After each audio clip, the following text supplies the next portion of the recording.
नमस्कार दोस्तों, आज हम आलू की बुवाई करने के बाद में उठाना पड़ेगा नुकसान। आलू की खेती में सिंचाई का महत्वपूर्ण योगदान है। आलू की पहली सिंचाई अंकुरण के उपरांत करनी चाहिए। इसके बाद 10-12 दिन के अंतराल पर हल्की सिंचाई करनी चाहिए।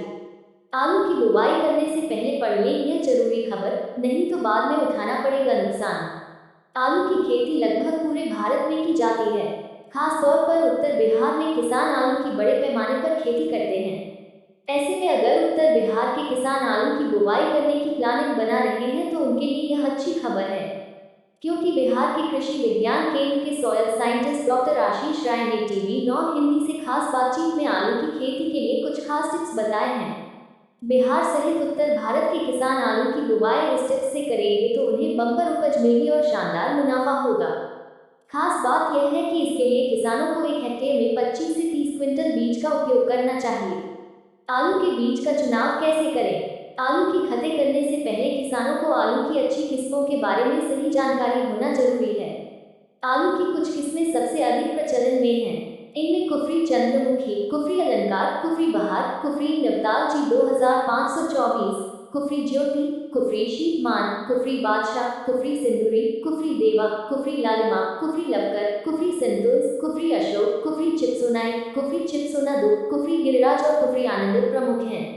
ऐसे में किसान इनमें से किसी भी अच्छी किस्म का उपयोग बीज के रूप में कर सकते हैं।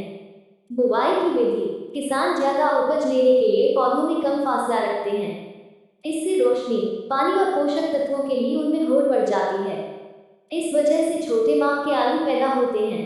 वहीं अधिक फासला रखने से प्रति हेक्टेयर में पौधों की संख्या कम हो जाती है, जिससे आलू का मान तो बढ़ता है, लेकिन उसकी उपज घट जाती है। इसलिए पंक्तियों से पंक्तियों के बीच में 50 सेंटीमीटर का अंतर और पौधों से पौधों में 20 से 25 सेमी की दूरी रखनी चाहिए। किस खाद का करें उपयोग?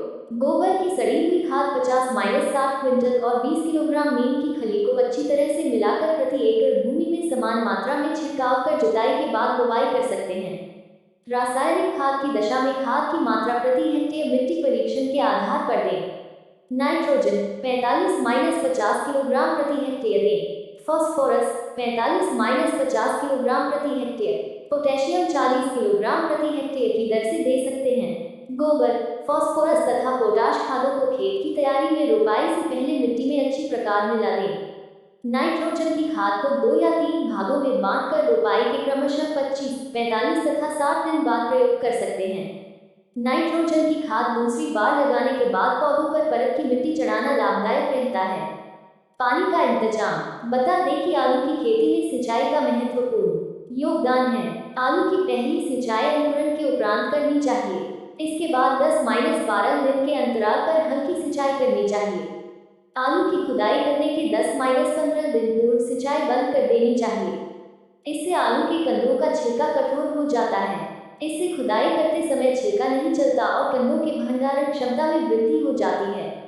देखभाल। आलू की खेती में खरपतवारों की समस्या मिट्टी चढ़ाने से पूर्व अधिक होती है। यह समस्या निराई, गुड़ाई और मिट्टी चढ़ाने से काफी कम हो जाती है। फिर भी किन्हीं स्थानों पर खरपतवार इतनी अधिक हो जाती है कि वे आलू के पौधे निकलने से पहले ही उन्हें ढक लेते हैं। इसके कारण आलू की फसल को काफी क्षति होती है। मेरे चैनल को सब्सक्राइब और लाइक करें। जय हिंद, वंदे मातरम।